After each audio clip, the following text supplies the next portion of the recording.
You're live.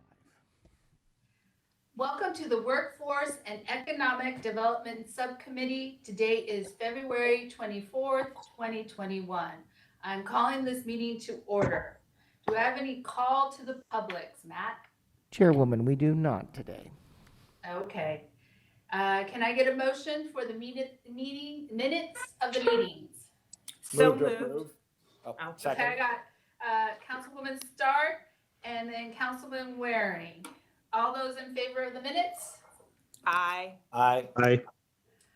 Motion passes. I have consent action items 2 and 3. Does anybody want anything taken from there or spoken about? No, can I get a motion? I move to approve it, and I might add, I'm really impressed with item number 3. I'll second that. Oh, yes. Item number 3. It's exciting. I have a motion and a second. All those in favor? Aye. Aye. Motion passes. Discussion and possible action. We are on item number 4, downtown Phoenix residential and commercial absorption. We will have staff.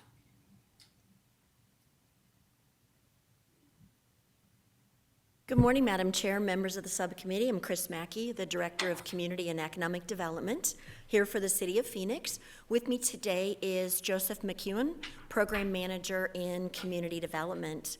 We are here today to give you an overview on the residential construction, new starts in the market, really kind of take you back a little bit in the revitalization of downtown, what we've seen. Madam Chair, members of the subcommittee, as you know, this committee in particular has been keenly focused on the revitalization and redevelopment of downtown in new residential living, in educational opportunities, in bringing new jobs, and turning downtown Phoenix really into that destination mecca. What we'd like to do today is take a look, staff, as we're working through our process. Of course, we keep a keen focus on the vacancy rates, the absorption rate, and really the supply and demand of this particular, of all markets, but in particular looking at residential in the downtown area. Joseph is going to walk you through some of the development that has happened in downtown, what we're seeing, what's in our pipeline, and then we thought we would have a discussion with you about the potential of looking at an absorption of this particular market and what the community and what council is thinking about this. So Joseph, would you like to walk us through? Thank you, Chris, and good morning, Chair, members of the subcommittee. Over the next few slides, I'll be giving a brief overview of the development activity that is going on in downtown Phoenix. First, we want to look at the recently completed projects that you see before you. 2 of those, the Ryan and the McKinley, have added 430 residential units. Block 23, which completed towards the end of 2019, and the PBC Innovation Center combined have added 550,000 square feet of commercial space. Of course, of note is the Fiesta Bowl play, which recently completed at Hance Park. And not listed here is a significant renovation, Phoenix Forge, a Gateway Community College makerspace that went into a warehouse at 6th Avenue and Van Buren. You've been downtown in the last year or so, you will see there is a lot of activity. Before you are 17 projects currently under construction right now. The majority of them are residential, adding almost 3,800 residential units. And we expect that to add at least 5,000 new residents to downtown Phoenix over the next few years. Some of these projects are not residential purely. You'll see ASU Innovation Dorm. They're adding 400 student housing beds, as well as some creative classroom space. The Hyatt Place, the AC Hotel by Marriott, and Home 2 Suites are adding 589 hotel rooms. You'll also see Thunderbird School of Global Management listed there. And not on this slide, again, another renovation is Ellis Building, or as we know at the city, our personnel building. That's undergoing a $10 million renovation adding some key amenities to downtown: retail space, wellness studio, and a daycare. So a lot of great activity in downtown right now, and this is a snapshot in time. So my understanding actually is just the other day, AC Hotel by Marriott may be completed. So a lot of activity, and this is changing rapidly. And then finally, planned projects for downtown Phoenix. Before you are 11 projects, again, primarily residential, around 2,800 residential units, but some of these projects are adding hotel and office space.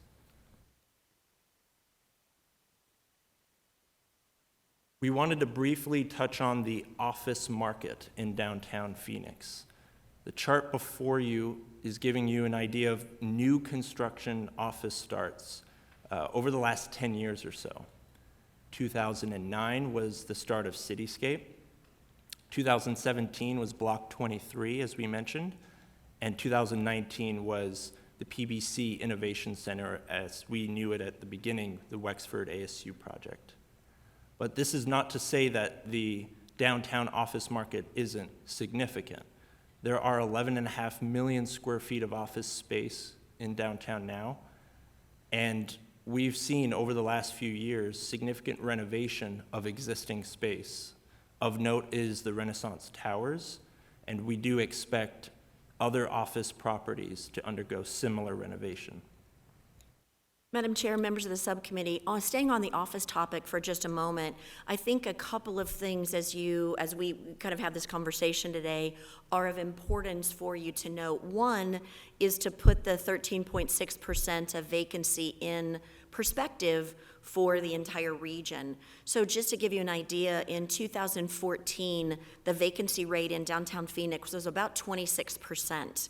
Over the last 6 years, we have had, at council's direction and working with our city council, great success in filling the office space here in downtown Phoenix. I think it's also important to note that downtown Phoenix is the largest employment corridor in the entire state of Arizona. So the greatest number of people come to work each day here along Central Avenue and here in this central part of the city. I've had a conversation with a number of you, and there are a lot of experts that are trying to figure out, as people return from work in the pandemic, what office space is going to look like. The leading experts are not seeing a concern with people returning to office space. What they are seeing already in those markets that are starting to bring their workforce back is a little bit more elbow room for their workforce. So pre-pandemic, if you go back to the beginning of my career, each employee had somewhere between 250 and 500 square feet per person. And that's how we ended up with the parking challenges that we face in downtown today. But as we moved pre-pandemic and as that social office space really took off, we were as low as 70 square feet per person. And what we're hearing from our big employers all over Phoenix and those here in downtown, they are planning to come back later this year, and they're already working with their landlords on taking even a little bit more space so they can go back to a little bit more comfort space for their workforce and not having people kind of sitting in row to row to row as they're working. So just wanted to put that in perspective for you as we look at this particular market. Thank you, Chris. So with all of that in mind, that brings us to the question, the goal of today, as Chris talked about in the beginning. We have a lot currently under construction and even more planned for the future. So the question, of course, on all our minds is, what is the demand for all of this project, all of these projects? What sort of absorption are we going to see in the future? And we think a study would help guide staff and all of us to better understand what sort of development activity should occur in downtown moving forward. With that in mind, we request the Workforce and Economic Development Subcommittee provide direction on a residential and commercial absorption rate study for downtown Phoenix. And we're happy to answer any questions. And Madam Chair, members of the subcommittee, if I might, One of the things as staff is having this conversation amongst ourselves and wanting to get guidance from this subcommittee, it's not necessarily just about the absorption of the market, about the market rate study, but I think one of the things that would be incredibly helpful for staff should this subcommittee direct staff to move forward with looking into an absorption study, but it is about the attainability of some of our residential product that's coming into this market. So as we look at, we know market rate and what's happening with market rate down here, but we really think it would be a good position, should this subcommittee direct us to move forward with this investigation, is to look at all types of housing, and is the residential being built in downtown Phoenix attainable for our workforce? I see I see probably several council members that would like to speak. Is there anybody who would like to speak? Go first. Woman Stark. And Yeah, then thank you. Waring. Thank you. So just to follow up on what you were saying, Chris, so you're really going to study the affordability factor as well, because I think that is of concern. Madam Chair, Councilwoman Stark, that would be staff's recommendation, is that we study that as well, yes. Yeah, I think that's important, especially because we've been trying to develop a formula on how much is a good percentage in some of these developments that we've given GPLETs to. So thank you very much. Thanks, Madam Chair. Councilman Waring. Thanks, Madam Chair. So Chris, we've talked about similar issues in the past. You gave me some pretty specific statistics maybe 2 years ago about how many people live downtown and so forth, if you recall. So I think the statistics, and this is from memory, I haven't looked at it in a while, was like 1% of Phoenicians live downtown. And I think you came up with a pretty specific number, and it's not a joke. I think it was 550 people live and work downtown, if you recall that.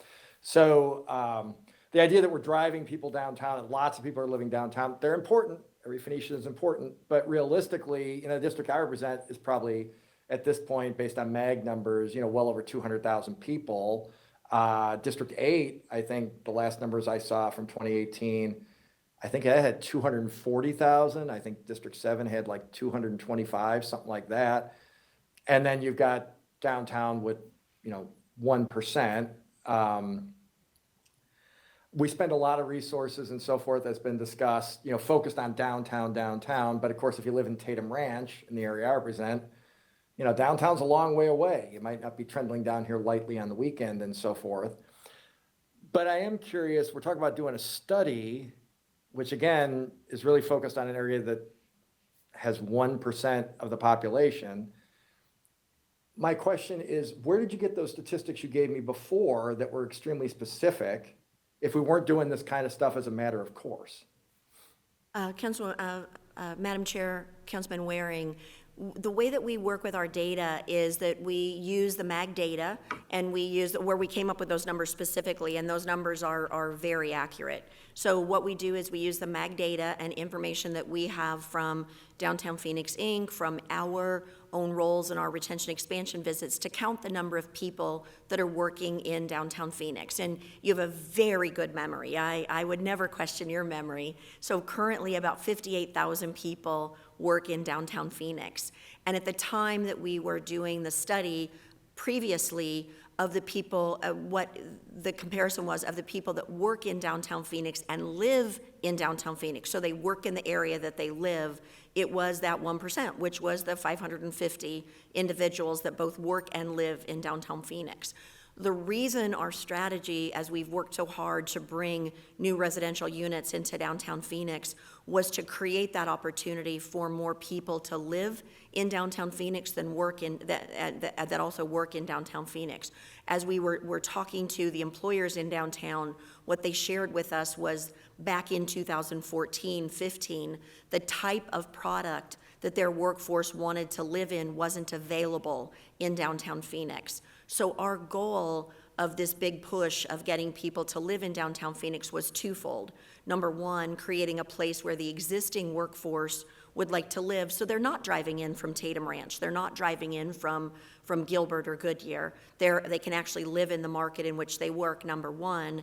And number two, the competition for today's employer is incredibly fierce, particularly here, in our country, but even in this region of creating modern new office space that these employers want to be located within and to drive their workforce to.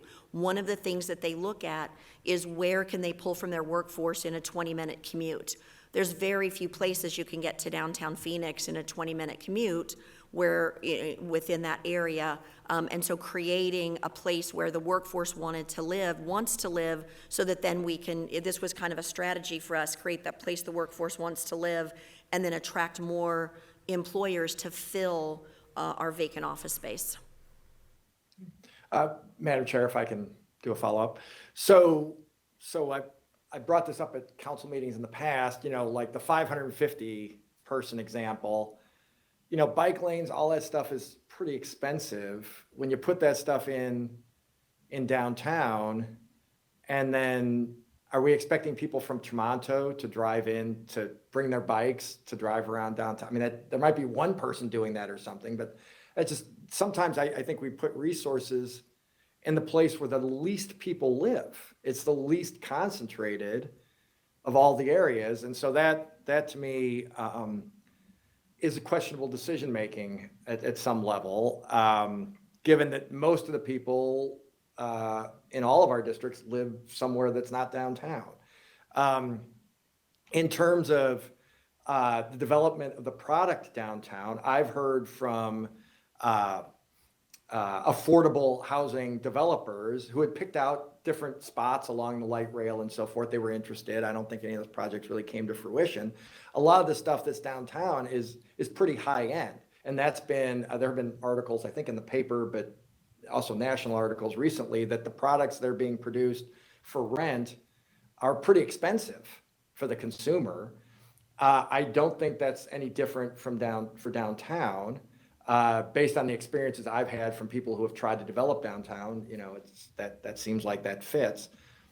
So yeah, you have to have pretty high-end jobs for people to be able to afford the products that we're talking about studying and so forth. And I don't know that we need a study to tell us that. I think that information is already sort of, it seems to me, readily available.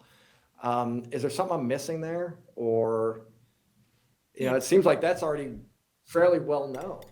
Madam Chair, Councilman Waring, there were three parts of that question First, I want to provide clarification, then answer those two questions, if I might.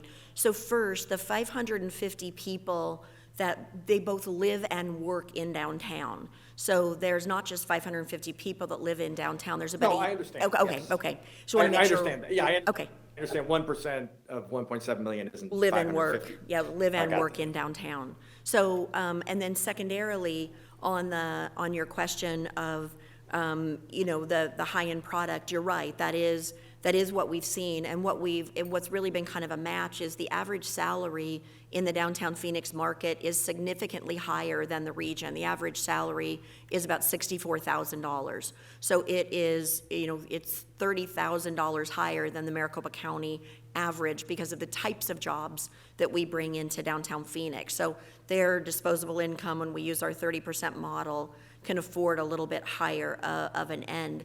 And then finally, on your, haven't we studied this and don't we know? Here's the anomaly for us, and this is where staff struggles, is we've never in Phoenix's history seen the number of units that we have under construction today. To Joseph's slide, there are 17 projects under construction and others in, I think, 3,900 units and 2,800 planned.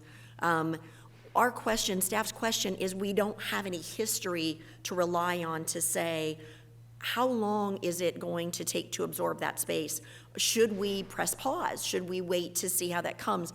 Or, to your point, they're pretty high-end units. Are we not focusing enough on attainability and affordability?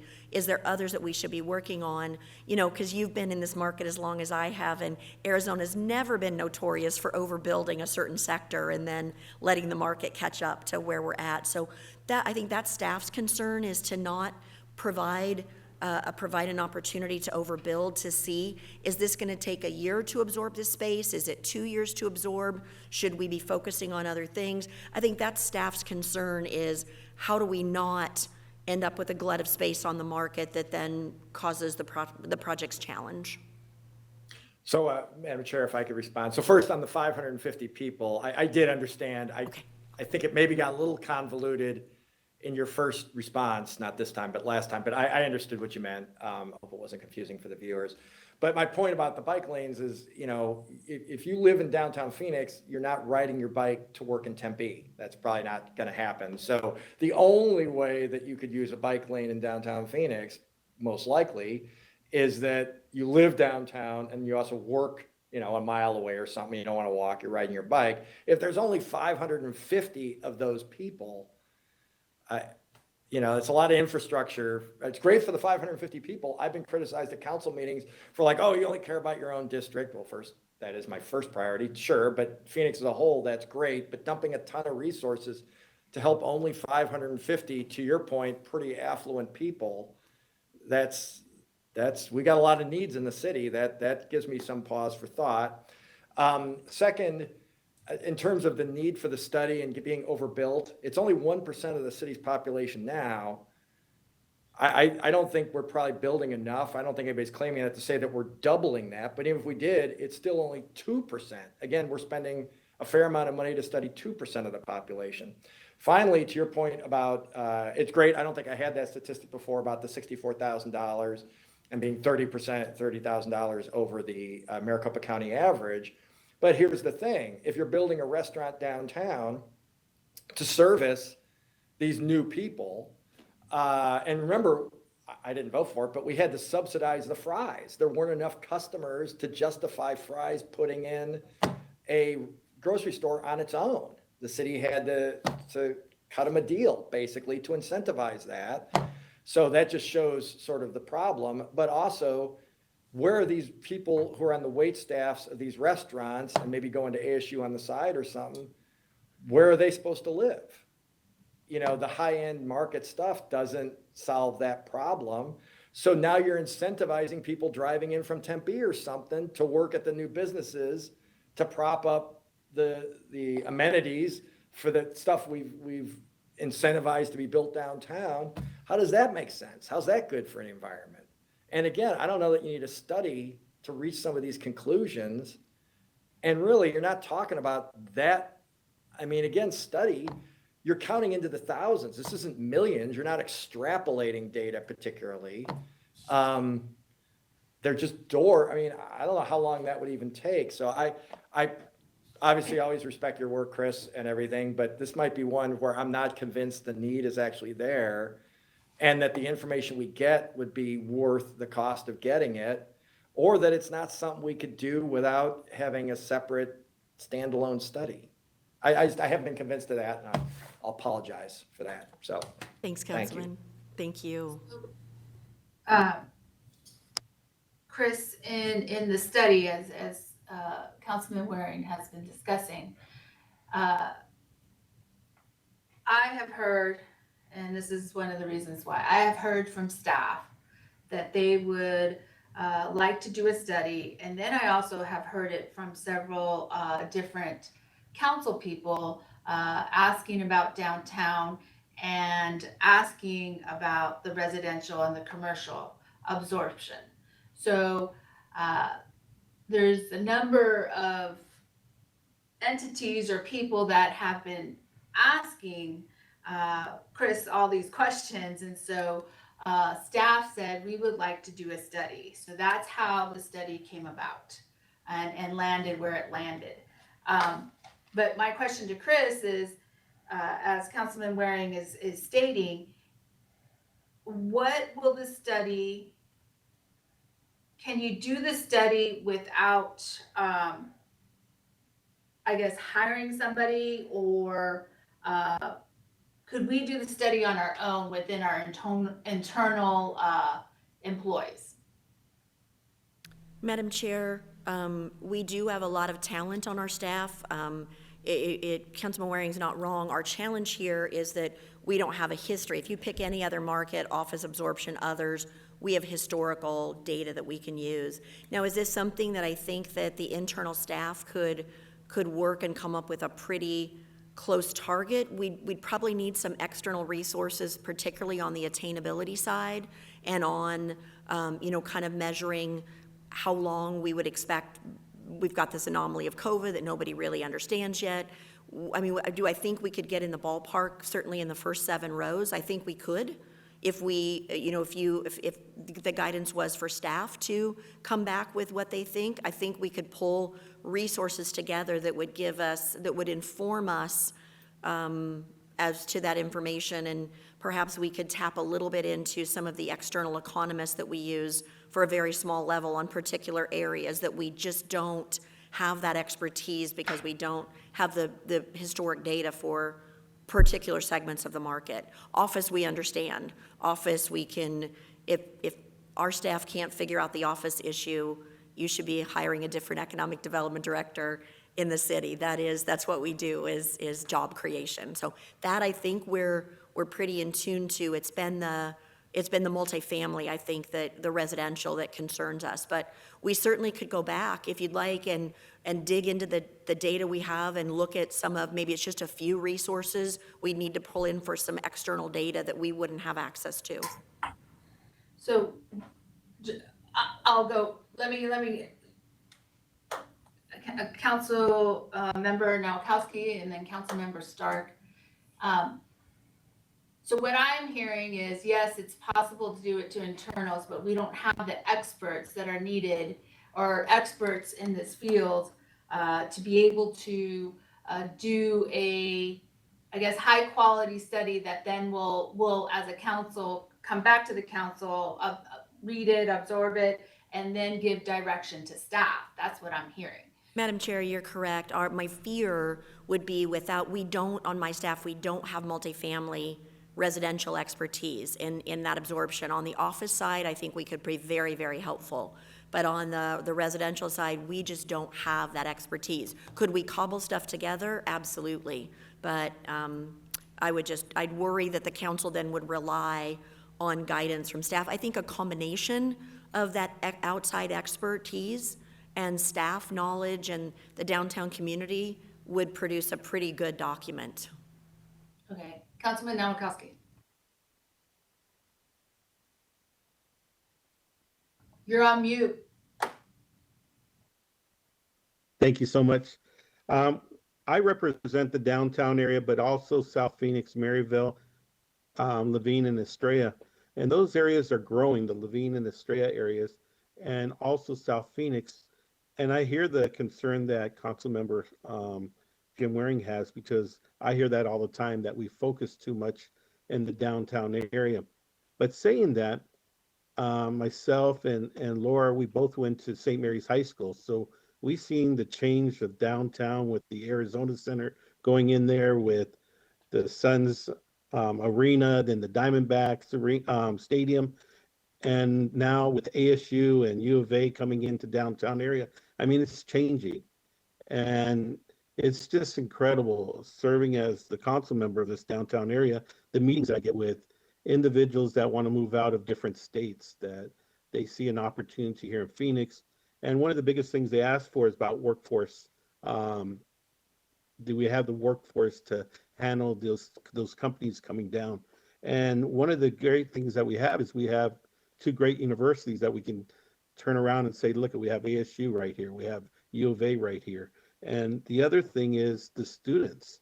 The population of downtown has grown since those universities, especially ASU, has moved to downtown.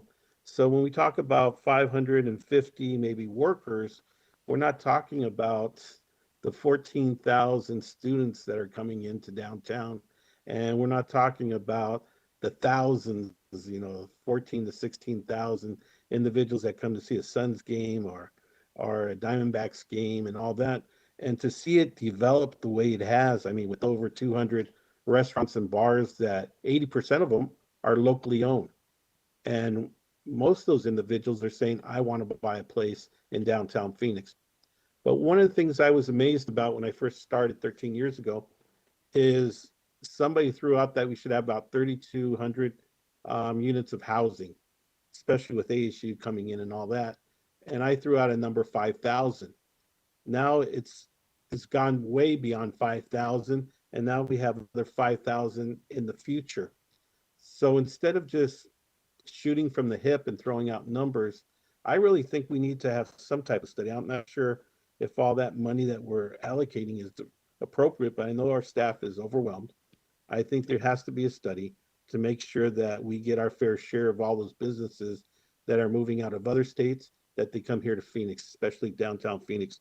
And they're quality jobs, as Chris said. They're not $32,000 jobs. They're 64,000 and above.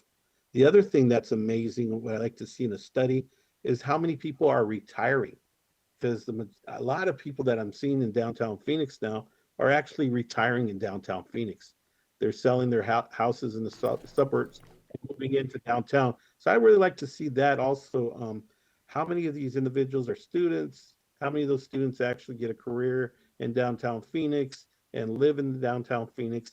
How many individuals are now moving into downtown Phoenix that are actually retiring, and this is their retirement home? And also, I think it's really important to see that what effects does our sports facilities have? And I know that there's a lot of emphasis over the last 10 years, especially with Roosevelt Row and all the First Fridays events and all that, with cultural institutions in downtown Phoenix. And it's just been popping up. It's just incredible. I'm involved with the Latino Hispanic Cultural Center, where I like to see something in downtown also. So now you have all these cultural activities going on, not just sports. And now you have universities, and downtown's really thriving, and people want to live in downtown. So I just want to really have a feeling of, is there more housing that's needed? Is there more office space for business to move here? Or is there more affordable housing, which I believe that there is a need for workforce housing and affordable housing in the downtown area. But I also like to think about downtown not just being what we consider downtown, but also going all the way down Washington and Jefferson, because all those individuals that work at the state capitol, that work at the state offices and the county offices, when it's lunchtime, not now with COVID being around, but after COVID's over, our downtown during lunchtime gets full of individuals that work in these offices. So I consider that the downtown crowd when it comes to traffic after work in the morning and also at lunchtime. So if we can look at all those different individuals, workforces that affect downtown, I'd like that to be a part of the study also. Thank you. So, Madam Chair, go ahead. thank you. I was hoping the study would give us some guidelines on how we deal with G-plats. I think that we are seeing a lot of residential, and we have given a lot of incentives to residential. And I think I would like to know, do we still need those incentives, or are we actually seeing these developments being built and absorbed, and maybe there isn't a problem anymore? So I would hope part of the study would look at that. And I kind of chuckle when Councilman Nowakowski said seniors are downsizing. I actually know two people that sold their house and moved downtown, didn't want the backyard responsibilities anymore, and they actually wanted to be a part of what's happening in the downtown area.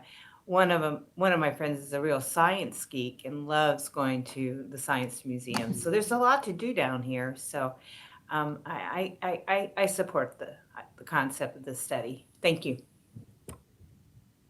And Madam Chair, if I might, maybe I would propose that maybe the direction could be as we go, look, I don't think this is going to be an expensive study. I know sometimes we bring these forward and they're, a very expensive study. I think this could be done very well at a relatively nominal cost.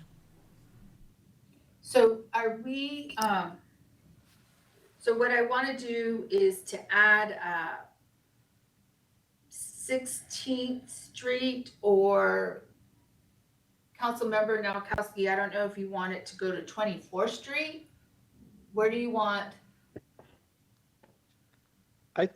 I believe 16th Street's Okay.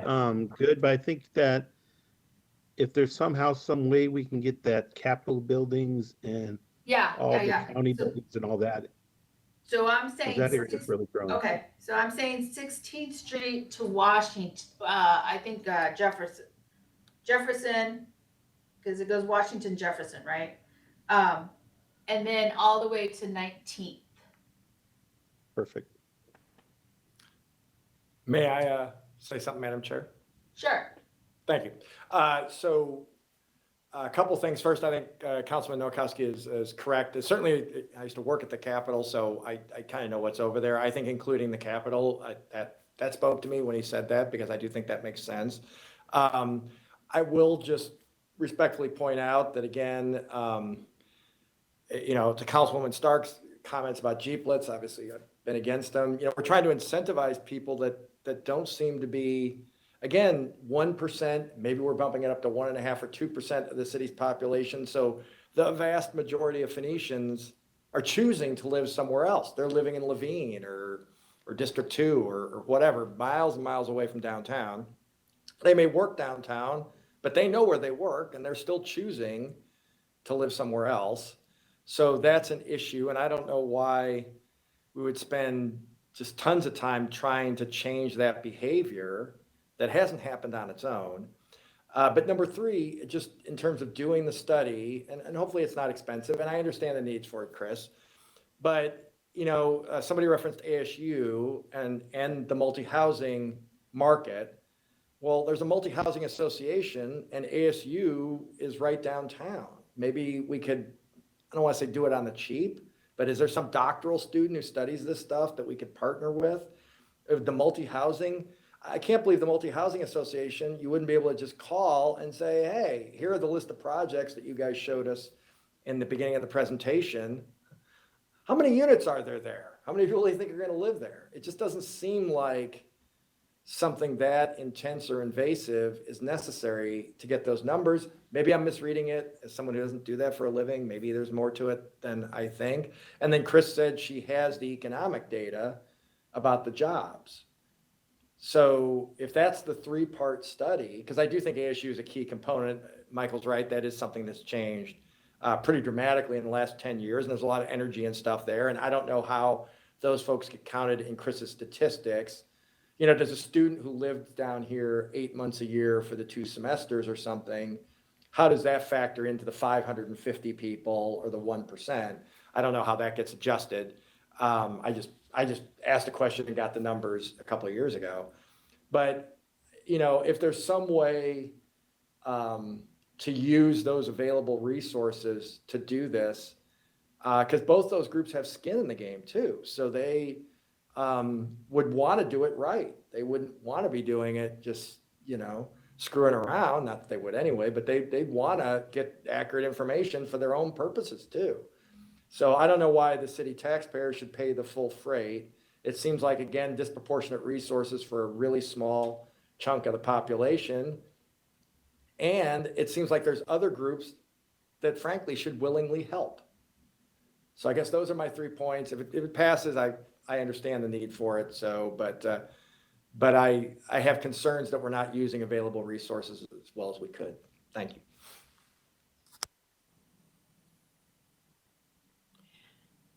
Madam Chair, Yes, if I might, I'd like to make a motion. go ahead.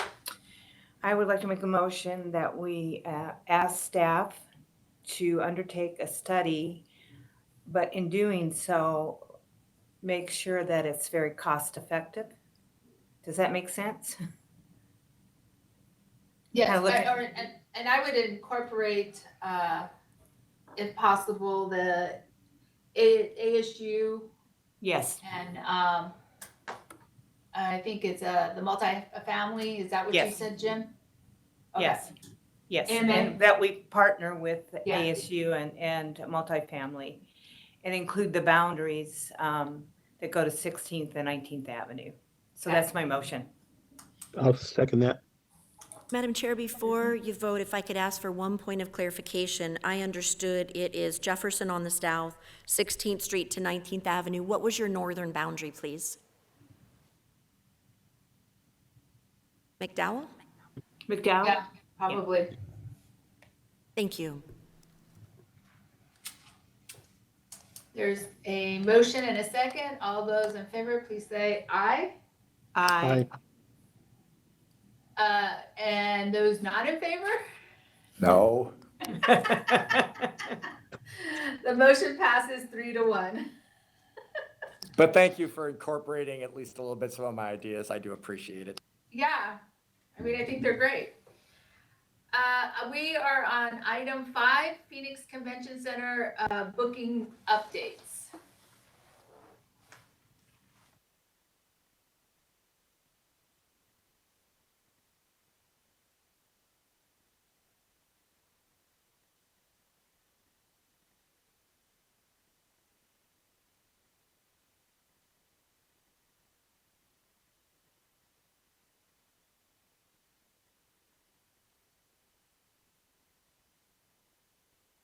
Good morning, Madam Chair, members of the subcommittee. Thank you for this opportunity to provide an update on what's happening at the Phoenix Convention Center. I believe it was December of 2019, the last time that we were here.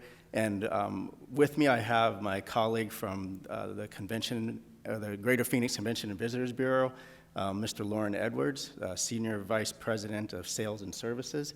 And today what we're going to do is provide an update on booking activity, but also I'll give a brief update on the shoring wall project, and then we'd like to end with a brief description of some of the actions that we've taken recently on the marketing side.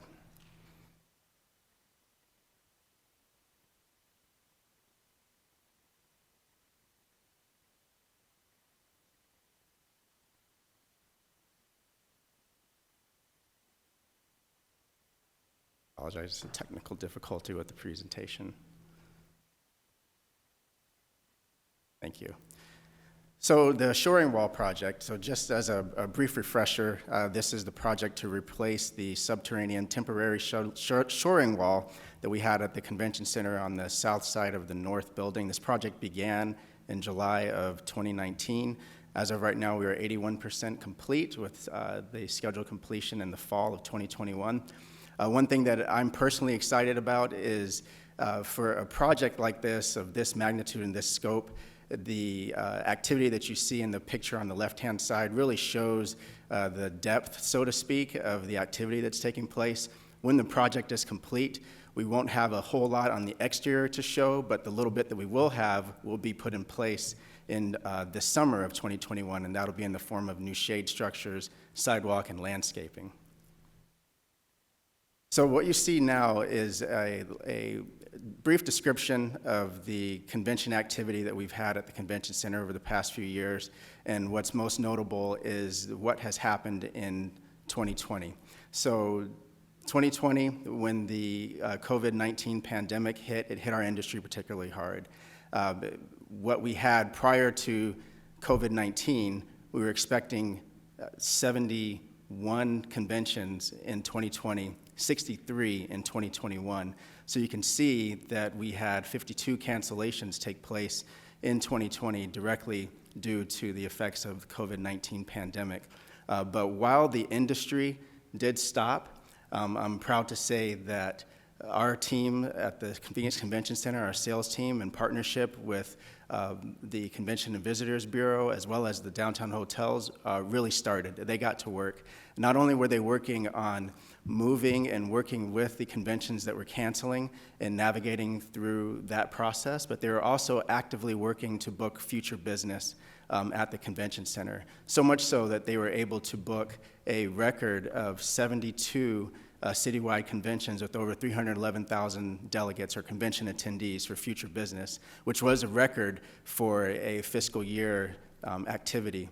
That does not even include the rebooks that took place. It was an additional, 19 conventions that were rebooked from 2020 into future years, which added another 55,000 delegates, bringing the total to over 360,000 delegates and 91 conventions for future business. So it's something that we were very proud of, and we also celebrated with our team, both publicly and internally.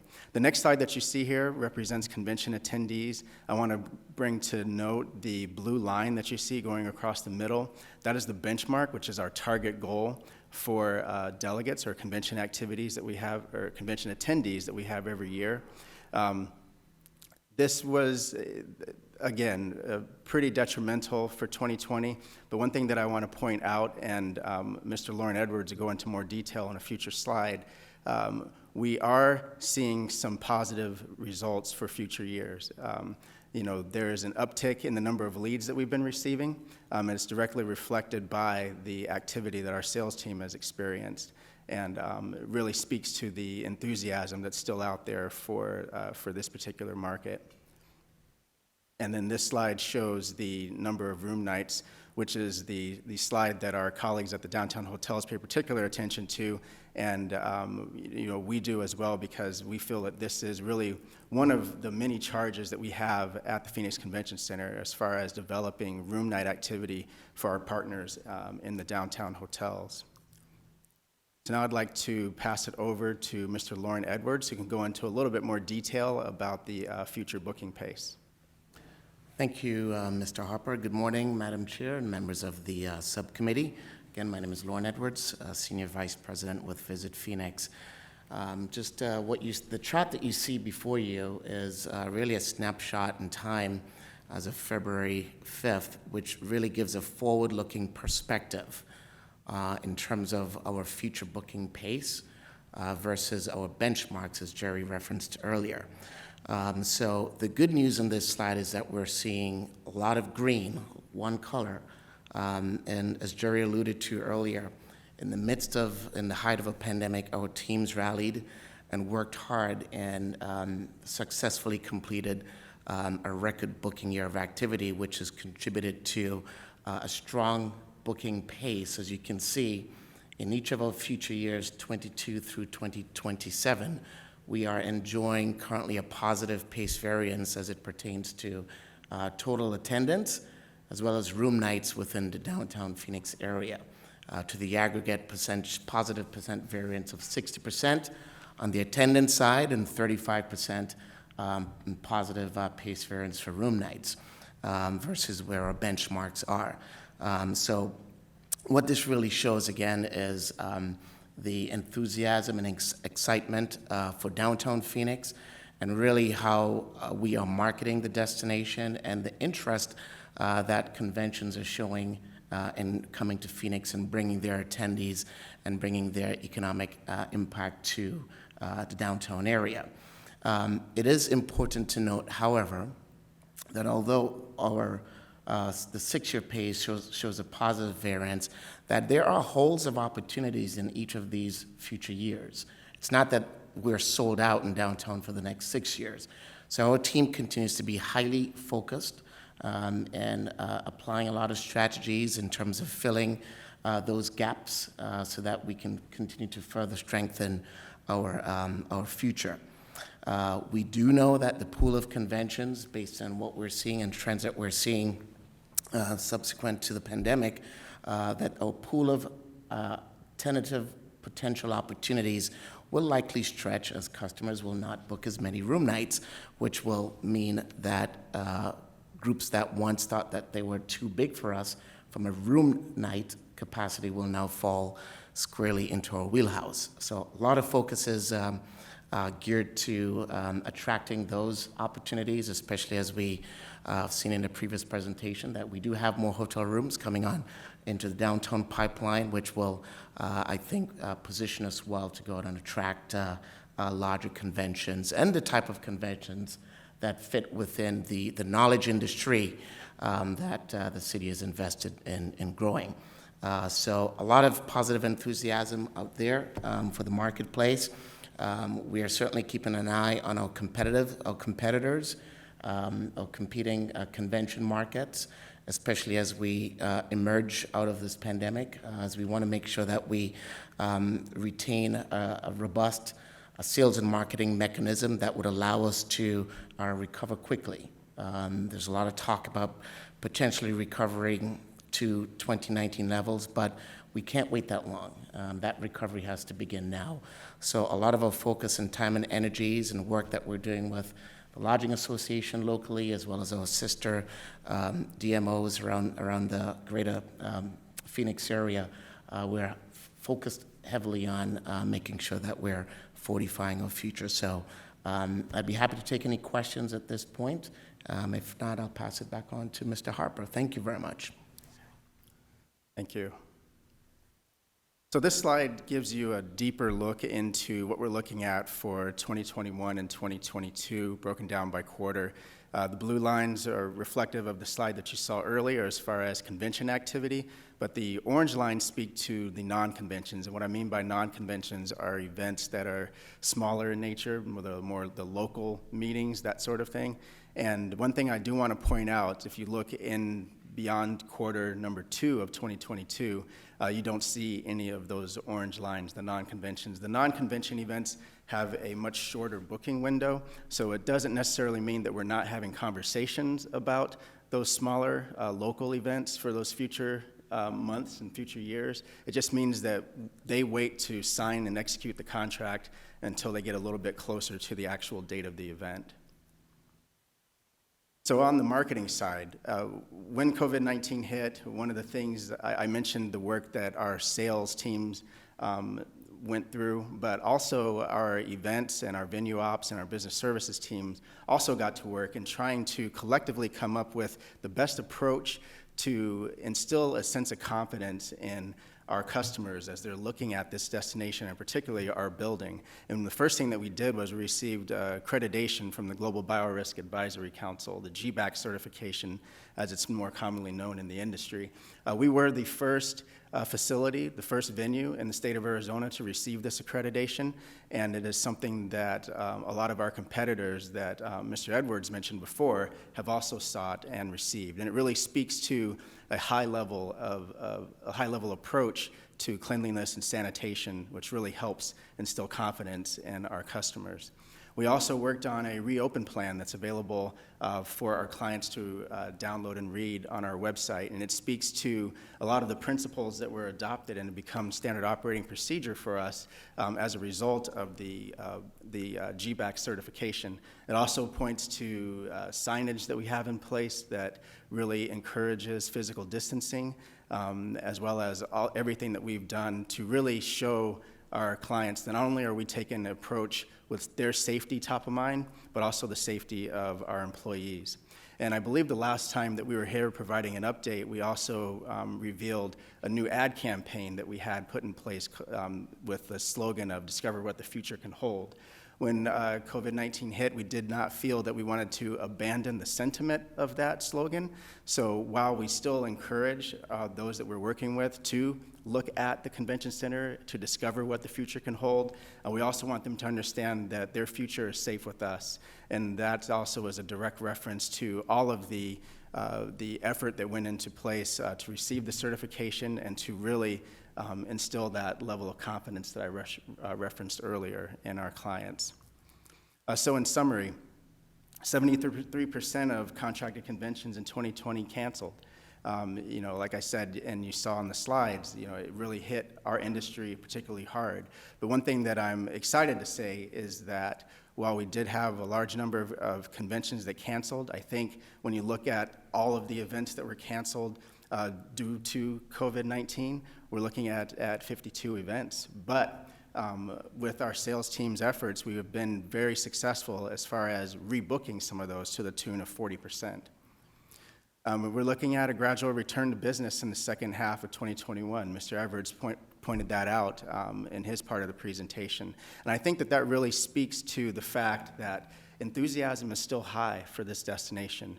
We had a meeting with a future client just a couple of weeks ago, and they could not say enough about how much they like this destination, everything that's happening in downtown, everything that is happening with the building, and more importantly, in my mind, the teamwork that they see between the Phoenix Convention Center, Visit Phoenix and our downtown hotels. It's really something that resonates with our clients. And then one thing you probably noticed is that while we're talking about strong bookings in 2022, we haven't even mentioned beyond 2022 as far as the mega events that we have on the table, with the Super Bowl in 23, the NCAA Men's Final Four in 24, and then 26 with the Women's Final Four. And just on a side note, one thing that I'm particularly proud about with us securing the Women's Final Four is that we actually won that bid in the middle of the COVID-19 pandemic. We had to kind of shift our approach. We had a virtual site visit, which also included videos to do a virtual tour. And one thing that I was particularly excited about was they still decided to book here, even though the video that showed the virtual tour was the first visual evidence of a video in which people could see that I was starting to lose some of the hair on the back of my head. My boys were particularly excited about that last part and like to point it out to me any chance that they get. So with that, we'd be happy to answer any questions that you may have. Are there any questions? Madam Chair? Yes, go ahead. Thank you. I did have sort of a broader question, not just this, like a dollar figure. You know, there have been fans at Suns games. They had to cancel some games. That's a city facility. This is a city facility. Obviously, we lost business and revenue. I'm just curious if somebody, not necessarily these gentlemen, but if somebody is keeping track of sort of our tab. City as a whole is doing pretty well financially. There are challenges, but we just had that presentation yesterday, and things are going pretty well both for Arizona and for the city of Phoenix. But I am curious, these are big facilities. We've invested a lot of money. I'm just curious, like, do we know what that really costs us? I don't know that we've had that specific of a presentation. So if that's something I could request for the future, Okay. that'd be great. And also, if I could just say, it looks like, you don't have to go back to the charts unless you want to, but from your charts, it looks like you're expecting the future to be better than the recent past, even without, I mean, I think one year there was 92 events you were projecting to have when the previous record was in the 70s or something.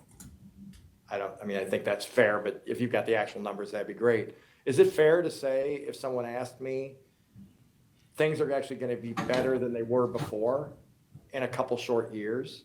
At least that's the projection. Is my interpretation of what you presented accurate? So, Madam Chair and Councilman Waring, the 92 was just reflecting the number of events that were booked in fiscal year 1920. So that 92 is spread out over the future years. It's not necessarily saying that those 92 events are going to happen in one particular calendar year. But I can say that prior to COVID-19, we were seeing a lot of momentum and moving with an upward trajectory, showing and really speaking to meeting planners really looking at this destination as one of the top destinations to bring their events to. We were starting to get into the conversation with a lot of the other destinations that a lot of people consider the new hot zones, so to speak, or the trending places. And it's really a result of a lot of the activity that people are seeing with downtown that really speaks to the experience that they can sell to their delegates when they do bring their event here. And Madam Chair, if I could follow up on that. Sure. Because if I recollect your data, like 2009, you actually, at the height of, it wasn't a pandemic, but economic disaster, I think there was actually more events, if I recall correctly, than there were in, say, 2013. So we weren't on a linear upward path. It was actually a fairly substantial stair-step drop down to 2013, and then it sort of bounced up again. It was a little bit, if I can use a scientific term, kind of herky-jerky. But it looked like the future might be more promising than that and a more linear path upwards. Is that a fair assessment? So, Madam Chair, Councilman Waring, the dip that you're referring to in 2013 is a direct result of the Great Recession and other impacts or other factors that impacted this destination, keeping in mind that we're speaking about citywide conventions, and the citywide conventions booking window is quite large. So they would be booking events about 4 to 5 years in advance. So we saw the effects of the Great Recession right around that time that you're referencing in 2013. And I think if I could add to that too, when we look at the additional inventory that's been added and continues to be added, not only just in hotel inventory, but the amenity package. The amenity package in terms of restaurants, the growing abundance of things to do.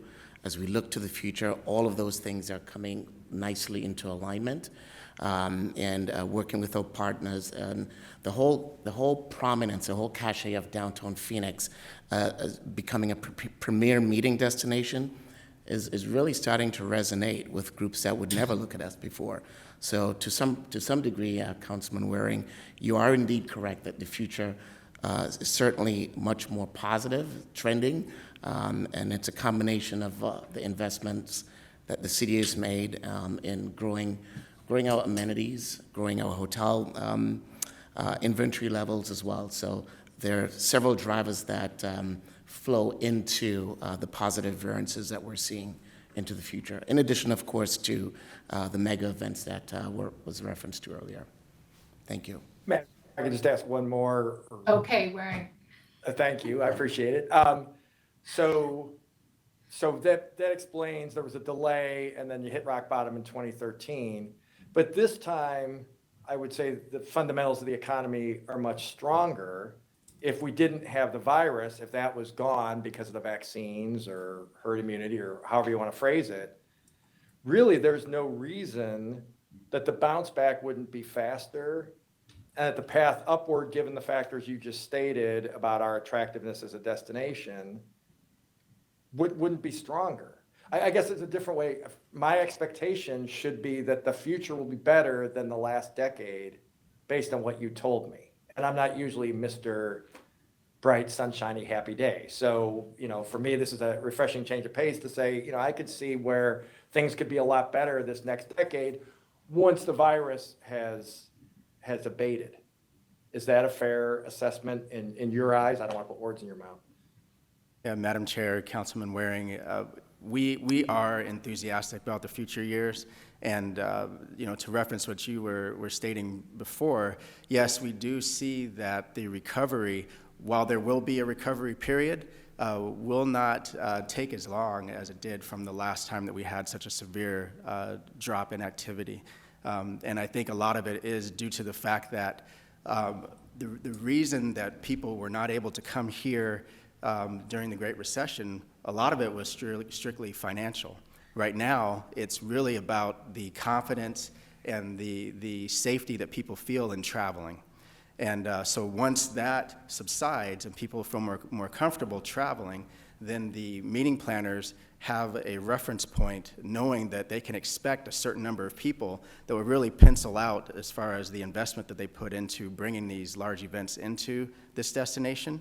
And as we stated before, they do still want to come here. Right now, we're just navigating through how they can come here safely. There's definitely a lot of pent-up demand for people wanting to gather and for conventions. They have a need to gather their people, and there's a lot of pent-up demand.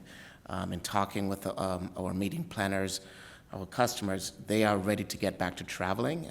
A lot just depends on the rate of inoculation. Locally, the restrictions that are in place within various municipalities, all of those factors flow into their ability to be able to convince their internal stakeholders, their boards, et cetera, on the viability of them actually having an in-person event. They are moving forward with hybrid or virtual events, and we will likely see more hybrid events taking place as we look at the back half of 2021. But I would lean more on the positive, the optimistic side that we will start to see, especially with the widespread rate of vaccinations. I think that will inspire a lot more confidence within the traveling public, as well as within our meeting planning community to get back to having live events. Thank you. Councilman Nowakowski? Thank you, Madam Chair.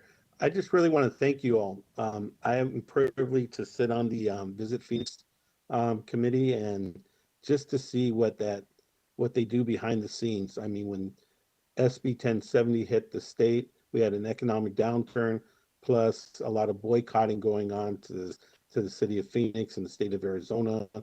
And to see how we went out there and tell our story. We were telling people that we were open for business. We were telling individuals that the whole incident with SB 1070 wasn't that bad. And we were able to go out and tell our story. I believe that the two individuals that we have sitting with us and others that formed the team are going to go out there and let people know that we're still open for business, that Arizona and Phoenix is a great place to visit, and that we have one of the best convention centers in the Southwest. Also, I just want to really give a thanks to Steve Moore that is moving on. So he's not going to be with us anymore at Visit Phoenix. Steve has done a lot. He's basically Mr. Phoenix when he goes out there and tries to lobby and get conventions to move here to Phoenix. And I just really want to put on the record, thank you, Steve, for everything you've done for the city of Phoenix, for our convention center, and for the industry. It's just been incredible. You've been that spokesperson, not just within the United States, but international, bringing events from all over the world into Phoenix. So thank you so much. And thank you all for what you're doing. Great, thank you. Thank you. As Councilman Nowakowski has stated, Steve Moore is, I don't know what to say, is moving and in a different direction. And so I want to congratulate him with all the work that he has done for Phoenix and making sure that we are out there and present within our nation and internationally. So thank you. That's a shout out to him. And thank you for your presentation. I think it's exciting to see what the future is bringing. We still have to hunker down a little bit, but then we're all ready to get together and meet, learn, and travel, and also eat. So thank you very much. Appreciate it. Madam Chair, can I say one thing? I should have Sure. said before. How the heck are we supposed to throw a Super Bowl without Steve Moore? So if you guys have a good answer for that, I should have asked that earlier. I mean, Steve is awesome. Worked with him for almost 20 years. He's just great. And it's a little jocular, but it's kind of a serious question. I mean, he was instrumental in all of that stuff, all those big events you're talking about, and it really is a loss that will be felt. So hopefully he'll be around on a volunteer basis. But I'm glad everybody else said positive things too, but he's a great guy. I'll be sorely missed. There's also a lot of talented people in the pipeline eventually we're going to have to retire. All right. Thank you very much. Great, thank you all. Thank you. We're on item number 6, downtown update.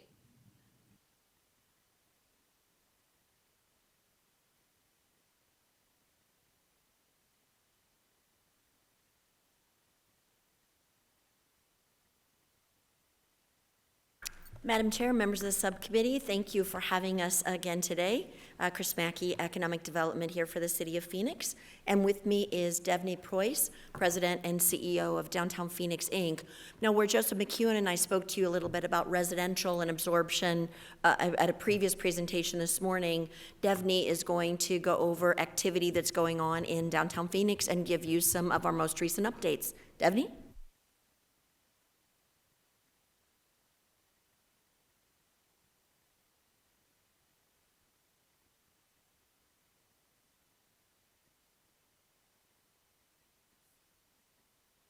Thank you, Director Mackey.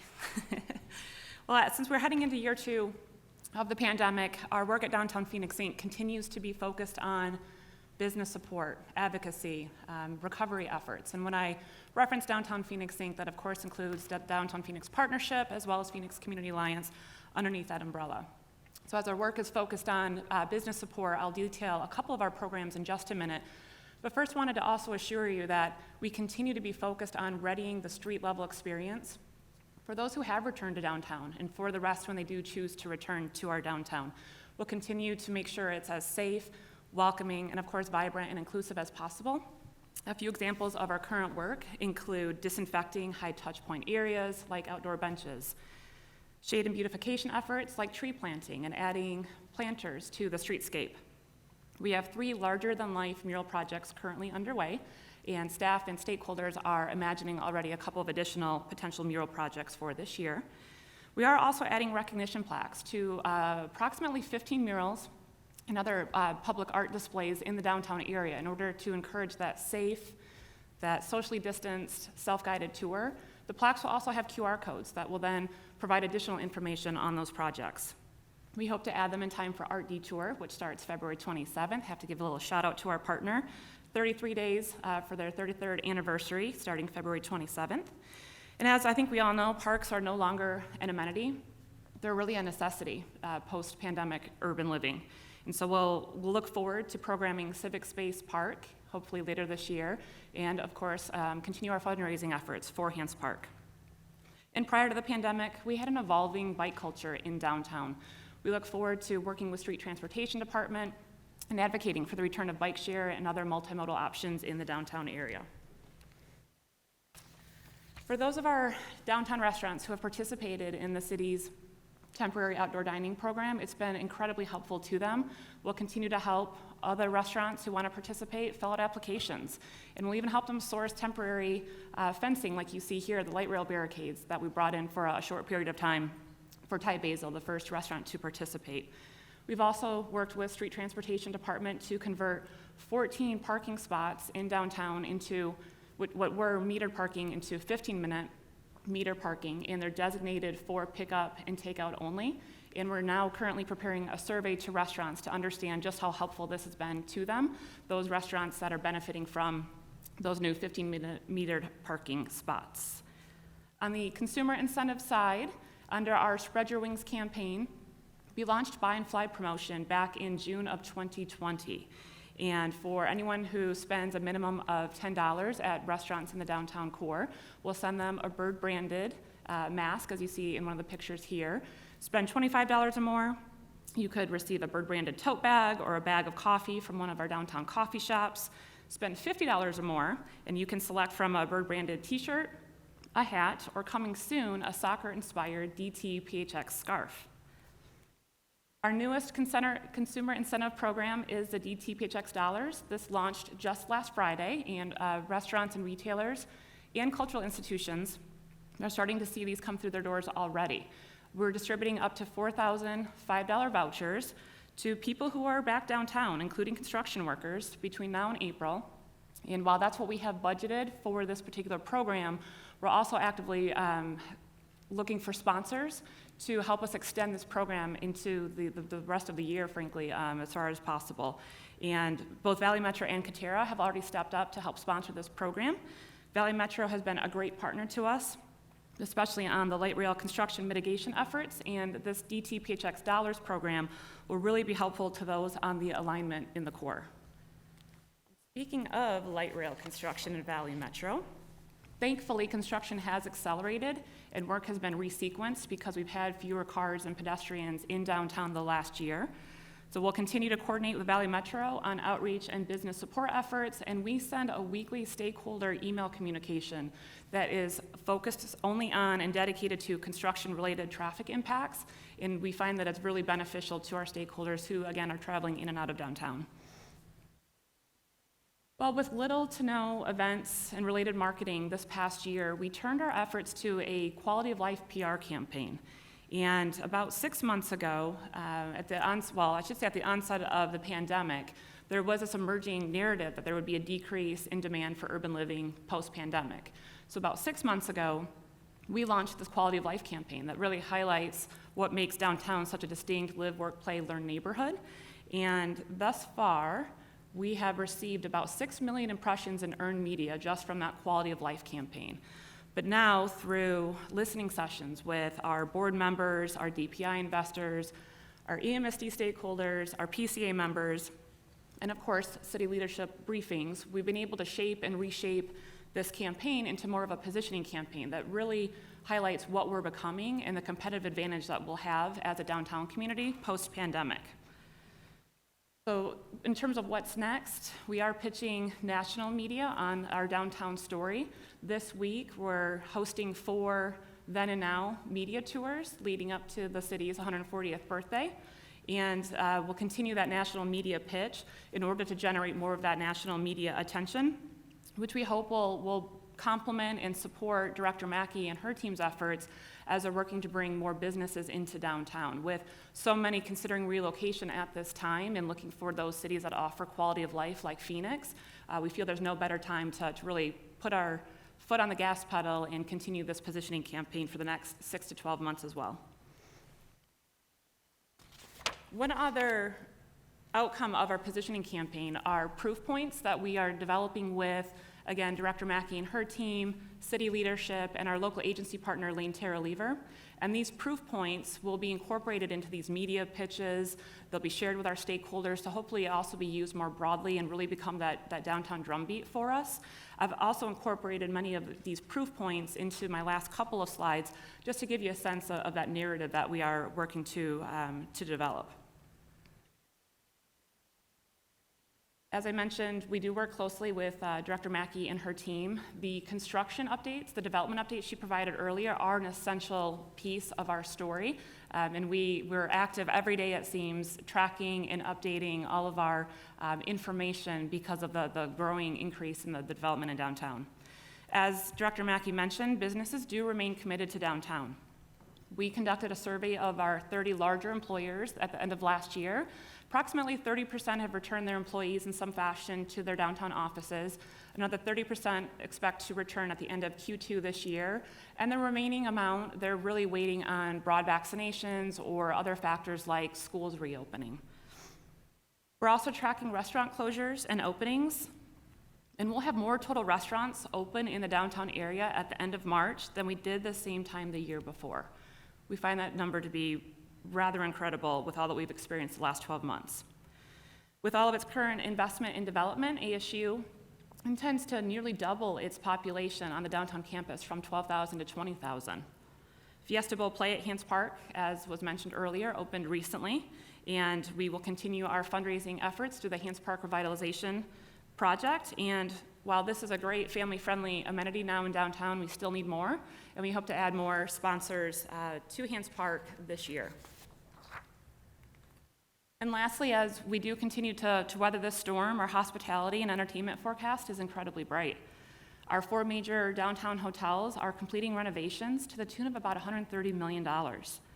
As Mr. McEwen was accurate in reporting earlier, the AC Hotel at Arizona Center did open last week, delivering 200 new hotel rooms, with another 389 still under construction. As we know, the Suns are welcoming fans back to PHX Arena.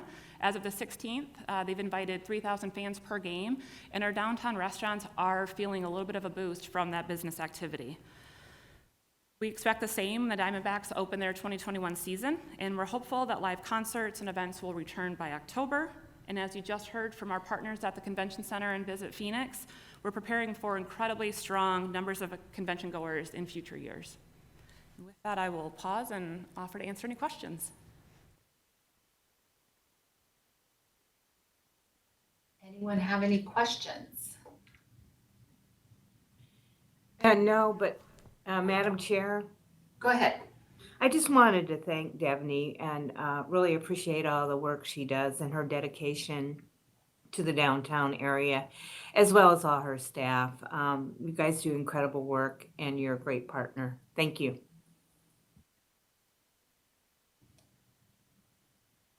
Well, thank you. I'm sure she likes to hear that, especially during COVID. Did not want to cut anyone off, but yes, thank you. Yeah, of all the activity that is happening in downtown, it's amazing that we're in COVID, but we're still creating that experience.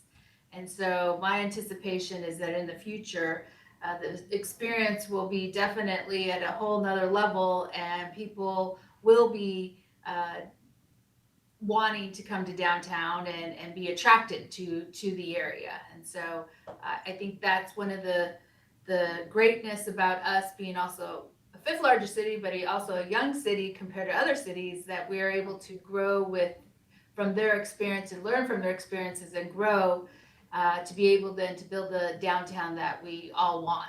So, Councilman Nowakowski. Well, thank you, Chairwoman. The other thing too is I agree with Councilmember Deborah Starks. Thank you for everything, your leadership and all your staff.